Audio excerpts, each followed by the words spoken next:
should be good to go here, Bugs. Just gonna make sure.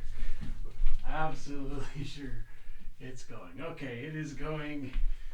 It is going, and we are on. Are you getting up here, pal? You getting up?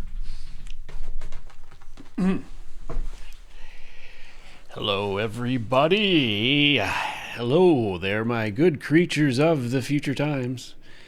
You know that's what I'm gonna say first. You absolutely must be aware that is what I'm gonna say first. Okay.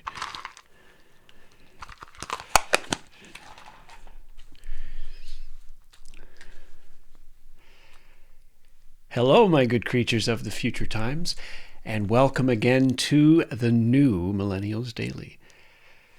Please be advised that tonight's show is full of profanity and opinions of an alternate dimension, which may or may not be entirely different to the world as it may be, and the world as you may see it during whatever era it is you are reviewing this recording. So fair warning, if naughty language offends you, please click away immediately. The swearing will commence in about 5 seconds.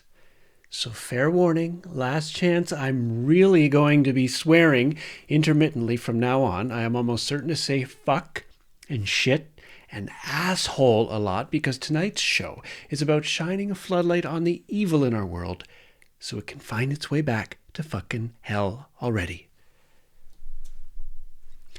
And fair disclaimer, those familiar with our show might attest we don't always have the facts perfectly straight.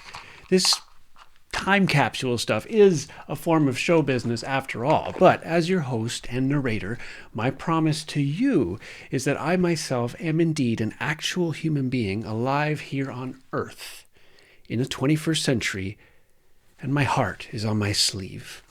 I have a team of writers in my brain.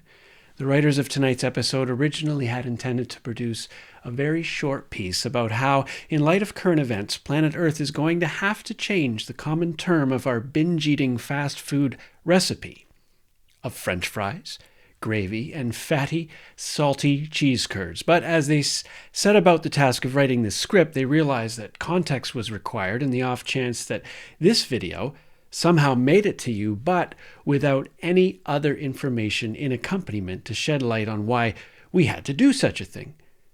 Why would we rename poutine, or as the French inventors might pronounce it, poutine? Good. Pub fries, gravy, and cheese curds as a side dish or as a meal, it's a hit and has been for some time.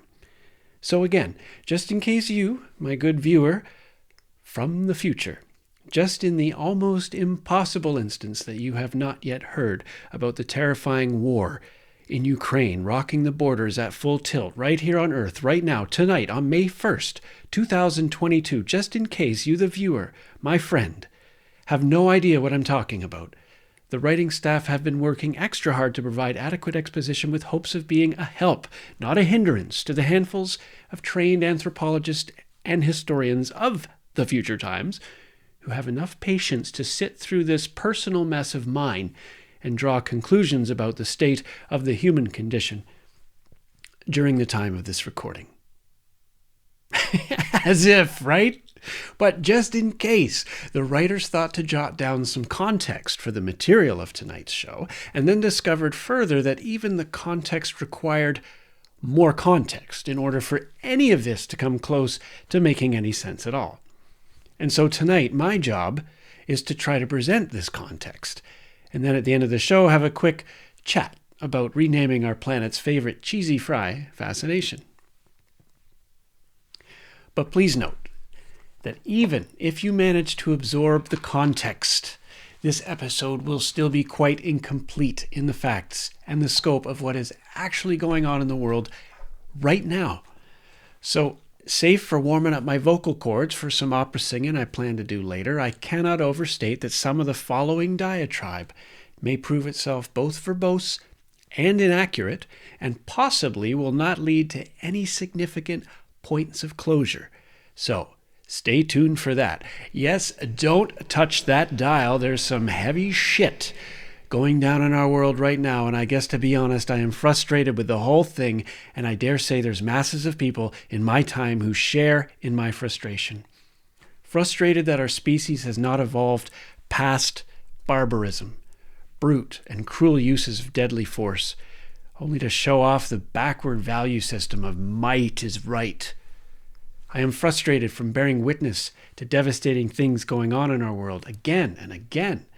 Endless videos and commentaries on YouTube to watch and digest the violent short-sightedness of a menacing world power, and a feeling of sorrowful helplessness to do much of anything to help put a stop to it. Is there anything I can do to put a stop to the war in Ukraine?